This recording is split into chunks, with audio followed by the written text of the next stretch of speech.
ఎందుకని అంటున్నంటే, ఏదైతే అంతకు ముందు ఆగస్టులో ఒకసారి కౌశిక్ చెప్పు. ఇప్పుడు ఉస్మానియా యూనివర్సిటీకి 1000 కోట్లు కేటాయించారు. తర్వాత ఇంటిగ్రేటెడ్ స్కూల్స్ విషయంలో కావచ్చు, జాబ్ క్యాలెండర్ కావచ్చు, తర్వాత స్కిల్ యూనివర్సిటీలు కావచ్చు. సో అంటే విద్యారంగానికి పెద్దపీట వేస్తుంది అనుకుంటున్నావు.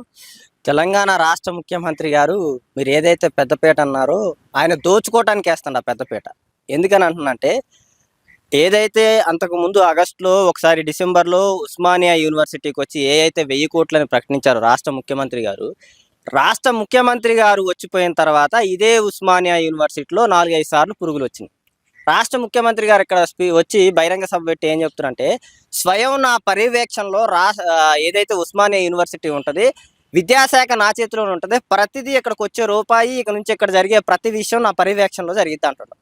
ఇదే రాష్ట్ర ముఖ్యమంత్రి గారి పర్యవేక్షణలో జరుగుతున్న యూనివర్సిటీలోనే ఇన్నిసార్లు పురుగులు వస్తే వచ్చిపోయిన 4 రోజులకే మరి దాని పరిస్థితి ఎవరంటున్నా? తెలంగాణ రాష్ట్రంలో ఉన్న గురుకుల పాఠశాల పరిస్థితి ఏంటంటున్నా?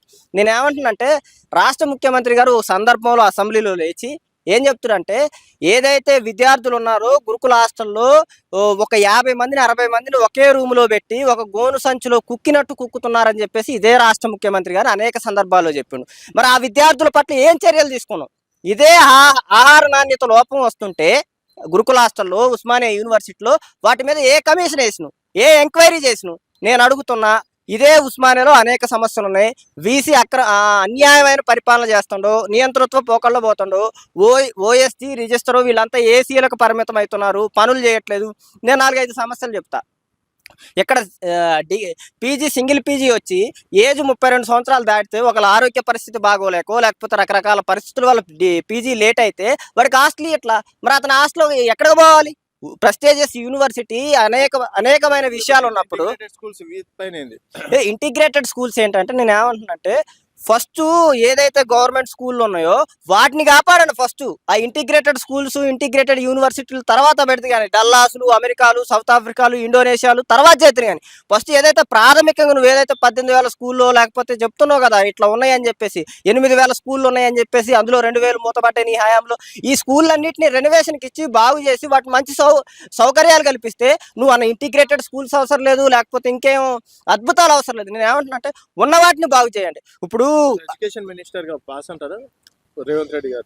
100% ఫ్లాప్. ఏమంటున్నంటే, తెలంగాణ రాష్ట్రంలో హైకోర్టు అనేక సార్లు మొట్టికాయలు వేసింది. ఏమని?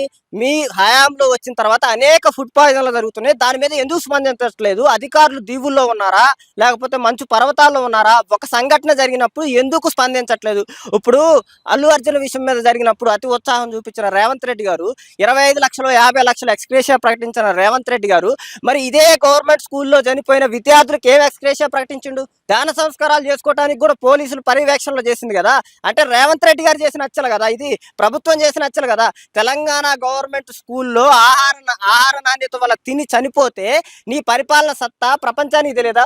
అంటే హైదరాబాద్ తీసుకుపోయి ప్రపంచ పటంలో నిలబెడతా, దేశంలో నిలబెడతా, తెలంగాణ పోటీ పక్క రాష్ట్రాలతో కాదు, పక్క దేశాలతో కాదు, ప్రపంచంతో అంటుండ కదా. మరి నీ రాష్ట్రంలో విద్యార్థులు ఆహార నాణ్యత వల్ల ప్రభుత్వ పాఠశాలలో చనిపోతున్నారంటే నీ పరిపాలన సత్తా ప్రపంచ దేశాలకు తెలియదా? నేనేమంటున్నంటే, ప్రధానంగా ఏదైతే విద్యార్థుల్ని చంపే కార్యక్రమాలు పెట్టొద్దు అంటున్నా. ఇంకా దాని ప్రధానంగా కూడా నేను కొన్ని ఉస్మానియా యూనివర్సిటీ వేదిక ఉన్నా కాబట్టి ఉస్మానియా యూనివర్సిటీలో ఉన్న సమస్యలు కూడా చెప్తున్నా. ఏంటంటే, అనేక బిల్డింగులు రెనోవేషన్కి వచ్చి ఉన్నాయి, పెచ్చులుడి మొహాల మీద పడుతున్నాయి, దానికి సంబంధించిన అంశాల మీద ఎందుకు పట్టించుకోవట్లేదు? ఓఎస్డీ గారి పరిధిలో ఈ ఉస్మానియా యూనివర్సిటీ కింద ఓఎస్డీ గారికి వీసీ గారికి రిజిస్టర్ గారి పైన అనేక కాలేజీలు ఉన్నాయి. ఇప్పుడు సైఫాబాద్ ఉంది, నిజాం కాలేజ్ ఉంది, ఇట్లా రకరకాల కాలేజీలు ఉన్నాయి. ఈ కాలేజీలో 15,000 20,000 కోర్సు ఫీజులు కట్టనే జాయిన్ చేసుకోవద్దు అంటున్నారు. వాటి మీద ఏం చర్యలు తీసుకుంటున్నావు? రోజు పేపర్ రేవంత్ రెడ్డి గారు ఏమంటారంటే, ఇది నాకు తెలియకపోవచ్చు అన్నట్టు. రేవంత్ రెడ్డి గారు ఏబిఎన్లో ఓపెన్ విత్ ఆర్కేలో మరియు ఎన్టీవీలో చెప్తుంటారు. ఏమని చెప్తారు? నాకు పొద్దుగానే 5 లేసి అలవాటు ఉంది, 7 దాకా పేపర్లో చదువుతున్నానని చెప్పేసి చెప్తుండ్రు. ఈ పేపర్లో చదివే అంశంలో ఈ సమస్యలు కనపడట్లేదా? ఈ సమస్యలన్నీ ఏం చేస్తున్నారు? పిహెచ్డి సీట్ల మీద దోపిడీ చేశారు.